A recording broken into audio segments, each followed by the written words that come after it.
Well, Merry Christmas, everybody. My name is Scotty Scruggs. I'm the pastor here, and whether you call Northshore home or you're here for the first time, or even if somebody just kind of dragged you here against your will, I'm just so glad that you've decided to spend part of your Christmas Eve with us, especially given how busy this time of year can be. I was just talking with someone in our church recently who told me that they're hosting 78 relatives this Christmas, all in one place. And I thought to myself, that sounds terrible. I mean, I was talking with another friend who was telling me about an argument he had with his wife when they first got married about, whose family would get which holidays. Any other families ever have conflict around that, right? Well, here's the list my friend's wife came up with. Her family would get Christmas, Thanksgiving, Easter, 4th of July, which meant his family got Halloween, Groundhog Day, Arbor Day, and Flag Day. But here's the thing, he just went with it, and he's been happily married ever since. So if nothing else, take that, a little marriage advice for you today. Some of you are visiting, some of you are hosting, some of you, if you're honest, you're just trying to survive another holiday season. And maybe this past year has been a difficult year. Maybe you feel like you're just kind of running on fumes. Maybe this year feels different because there's someone who's not gonna be home for Christmas, or you can't be home for Christmas, or maybe home just feels different in some way this year. The truth is, beneath the holly and jolly surface of Christmas, a lot of people are tired, a lot of people are hurting, a lot of people are looking for something to put their hope in. And the reason we're here, the reason we're having this service is because we believe that hope has a name, and his name is Jesus. And so I want to spend just a few moments talking with you about that. So just recently, I was reading this article about the most popular Christmas greetings. The things people say to each other in the holiday seasons, things like Merry Christmas, or season's greetings, or 'tis the season. I even recently saw someone who had a t-shirt that said, "Slay it ain't so." And I threw up in my mouth a little bit when I saw that. But if you look back at the Christmas story, the most common greeting isn't Merry Christmas or Happy Holidays. The greeting that gets repeated over and over and over in the story is simply, don't be afraid. Don't be afraid.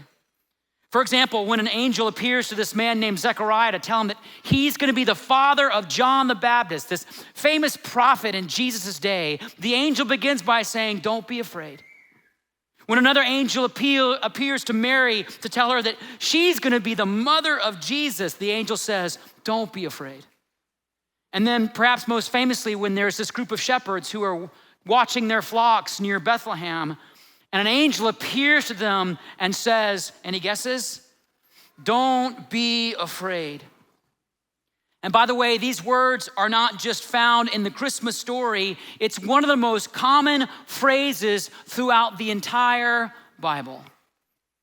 Some of you may even know the story of that time that Jesus was traveling in a boat with his disciples, and a great storm blows in, and the winds and the waves threaten to sink the boat, but Jesus is asleep. He's asleep in the storm.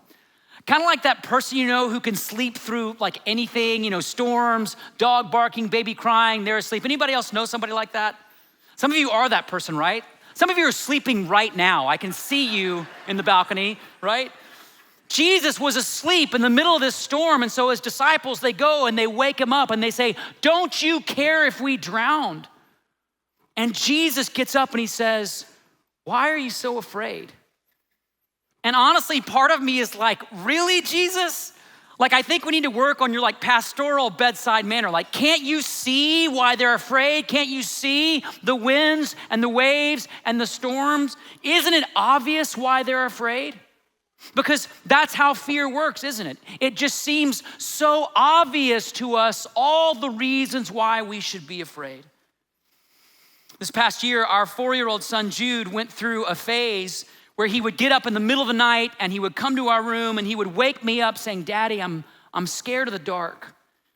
And then I would get up and I'd walk him back to his room and I would put him back to bed and I'd tell him I love him, it's gonna be okay, but it's time to go back to sleep. But then a few minutes later, he'd come back to my room, same fear, same routine. And this wasn't just happening every night, but like multiple times a night. And to be honest, we tried everything to sort of stop it. We tried, locks, gates, bribes, threats, like we tried all the things, but nothing seemed to work. And then literally just last week, there was a night after waking me for the 4th time, I said, and I'm not overly proud of this moment, but I said, Jude, I love you, but if you come out again, there's gonna be a big consequence for you. And a few minutes later, he came back to my room smiling, saying, Daddy, can I have my big consequence now? Like it was a piece of candy or something, or... But here's my point. In his mind, it was just so obvious. It was just so obvious, all the reasons why he should be afraid. Like, what if there's something in my closet? Or what if I'm all alone in the house? Just like it seems so obvious to us, all the reasons why we should be afraid. What if we don't have enough money? What if I don't get into that school? What if I never find the right person?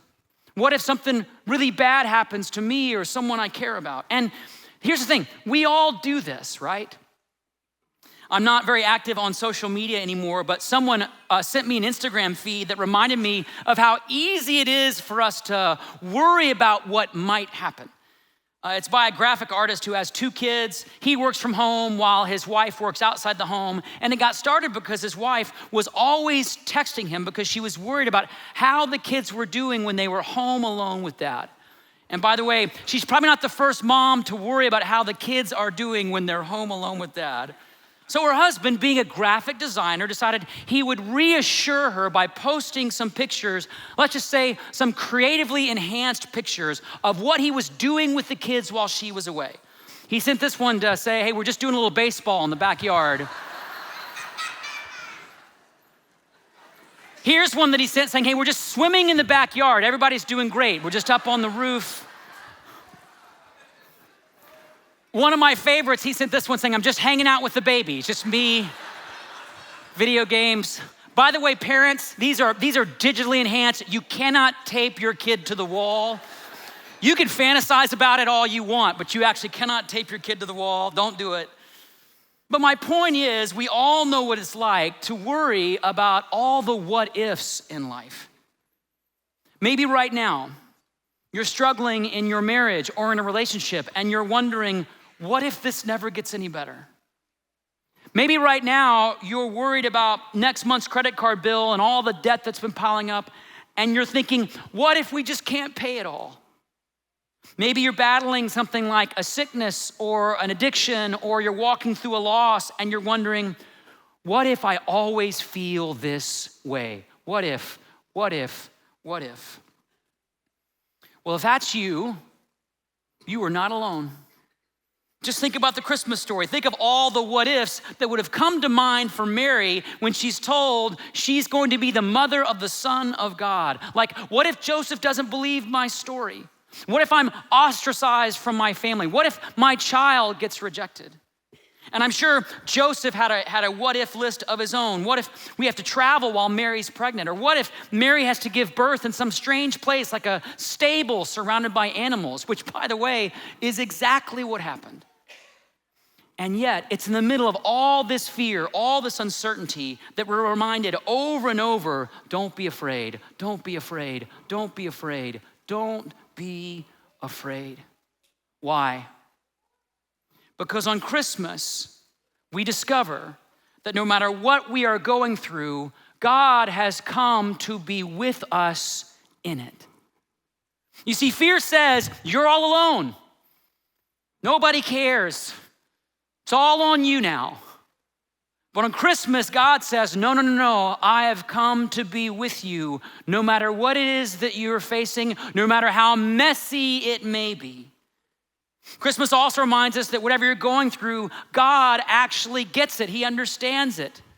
See, Jesus wasn't just born in a manger. He lived through poverty, hunger, rejection, persecution, loss, betrayal. And at the end of his life, he was wrongly accused and unjustly executed on a cross, which means there is nothing that you're going through to which he cannot relate. And by the way, I don't know about you, but if I'm gonna put my faith in a God, I need to know that he understands what life is actually like. And friends, Jesus does. But the main reason, friends, the main reason that we don't have to be afraid is because Christmas and Christmas alone proves that God can bring good out of even the worst circumstances.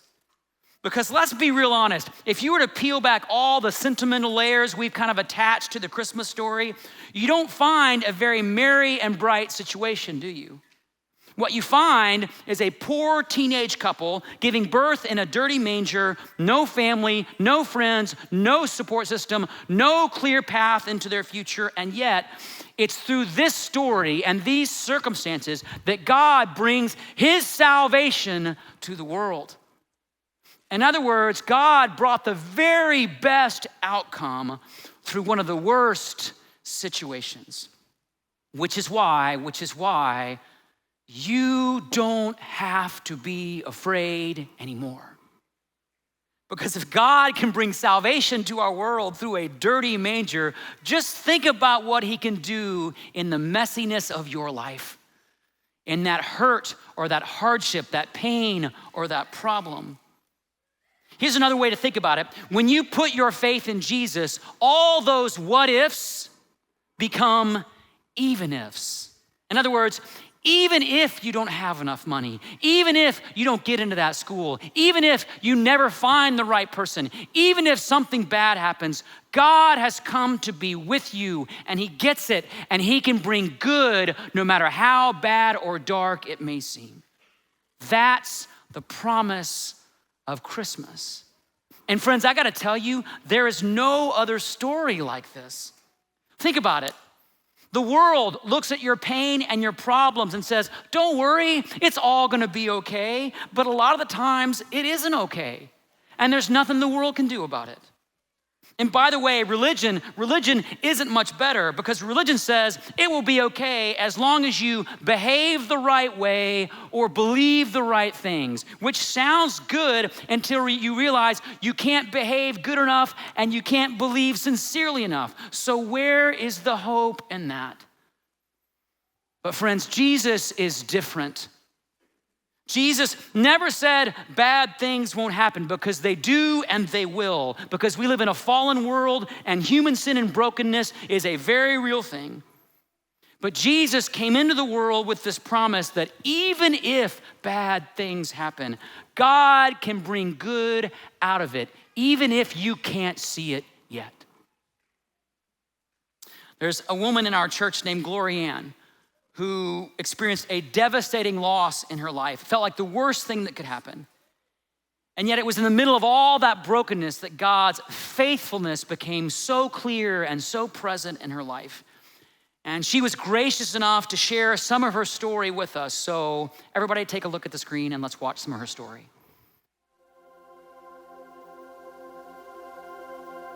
So I'm an art curator.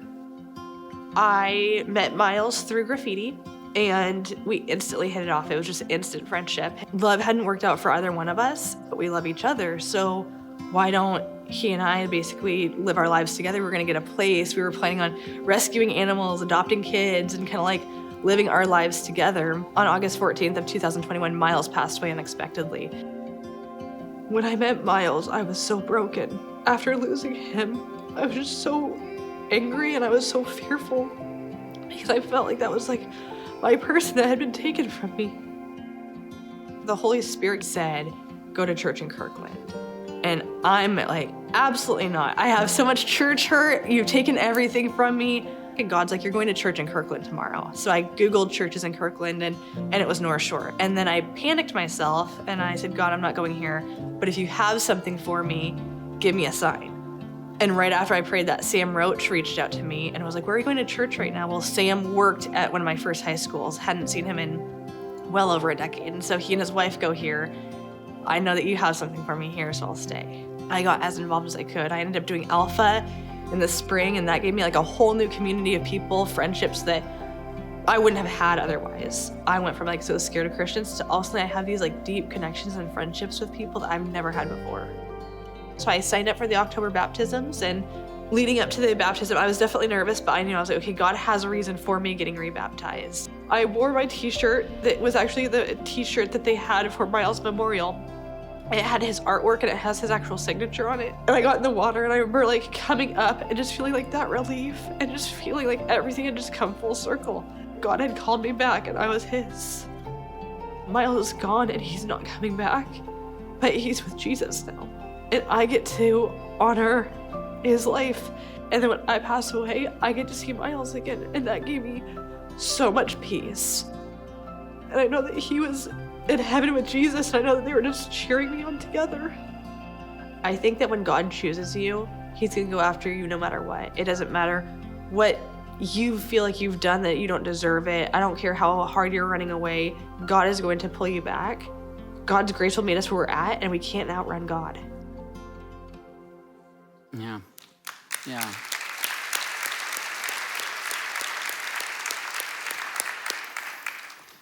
Christmas isn't a holiday. Christmas is a promise that even if the worst comes, even if it feels like this is the darkest day of my life, God can still bring good out of it, and he will. And some of you, after the year you've had, you don't just need to hear that. You need to take a step of faith to believe it, maybe for the first time. And I'm gonna give you a chance to kind of receive that promise, to kind of put your faith in that promise in just a few minutes.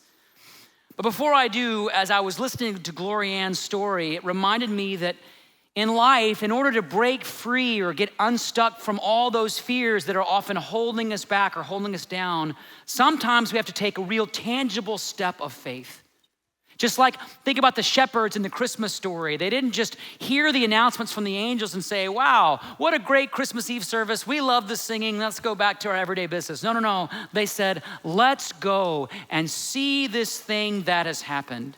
You see, fear says, let's wait. Let's play it safe. Let's just stay here. Let's wait till next Christmas Eve. Faith says, no. Let's go. Let's take a step. This is my moment. This is a chance to see what God can actually do in my life.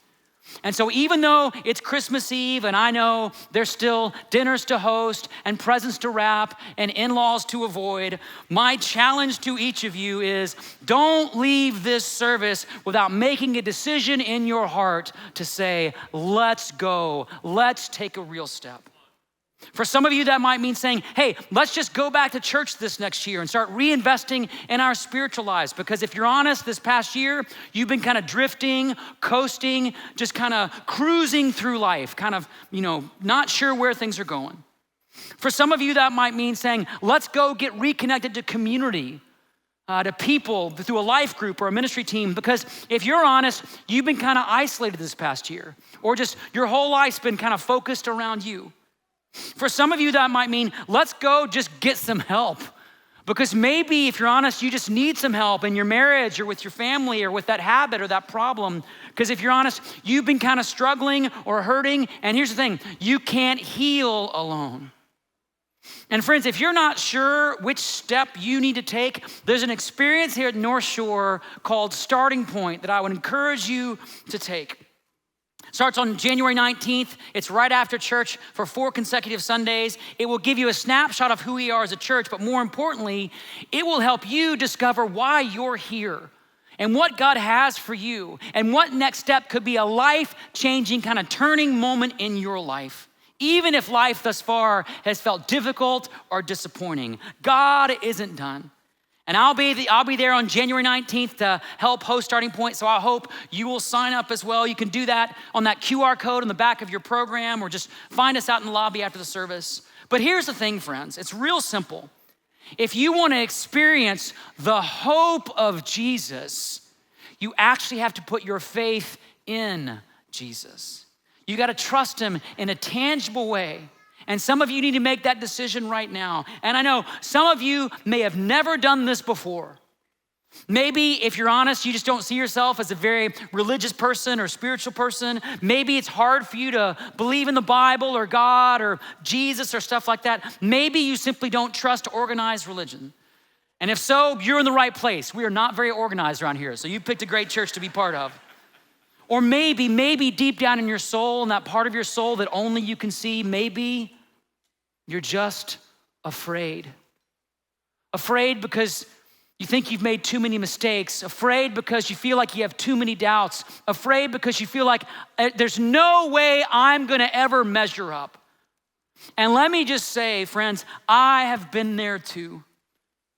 30 years ago, before I was a pastor, I was attending a Christmas service a lot like this one, feeling as unlovable as a person could feel. And then I heard about this God who was willing to leave the comfort of heaven and come down into the world and love messy, broken, fearful people. And I thought, maybe, just maybe, that kind of God could love somebody like me. So I took a leap of faith and I put my trust, I put my faith, I put my life into Jesus' hands. And then a little later, I took another step and I got plugged into a Christian community. And then later, I took another step and I started working through some of the pain and problems in my life. And then later, I took another step, started serving others, got involved in ministry. And I can tell you this, after all these years and countless little steps of faith, Jesus has never once let me down. Never once. Now, that doesn't mean I don't still experience fear. I do. My friends and family would tell you, I worry recreationally, okay? But then I remember that even if I fail, even if something bad happens, Jesus came into this world with a promise that he will be with me and he can bring good out of even the worst situation, which is why I don't have to be afraid anymore. And friends, you don't have to be afraid anymore. And if you want that reassurance in your life, if you want to trade all those what ifs for even ifs, you can actually do that right now. So I want to invite you for just a moment, if you'd bow your heads and close your eyes for just a moment. And we're gonna take a moment just to talk to God in the quiet of our hearts. Because here's the thing, friends. Jesus came into the world, was born in a manger, lived a life to find and love you. You're why he came. You're the reason that we're here celebrating his story 2,000 years later. He came for you. He loves you. He has enough grace for you no matter how messy life is. But here's the thing, Jesus kind of just is like a friend knocking at the door, and he'll stand there and knock. He'll knock and knock and knock. And maybe this service, you can feel in your heart, God's knocking right now, but you've got to open the door. You've got to let him in. You've got to say, Jesus, I want to trust you with my life, just like I did 30 years ago. And if you want to do that right now, it's a real simple prayer you can pray just in your heart right now to say, Jesus, I want to trust you with my life. In the quiet of your heart, you can say, God, I can't manage all this, whatever this is anymore, but I believe that you can, so I'm going to trust you with it. It's that simple. Faith is that simple. And Jesus, we are grateful that you've given each of us the opportunity to take a step of faith today, to trust you more, that you stepped into our world, you came to find us just as we are, to love us just as we are, because you love us that much. And so Jesus, we are so grateful for that great gift of love.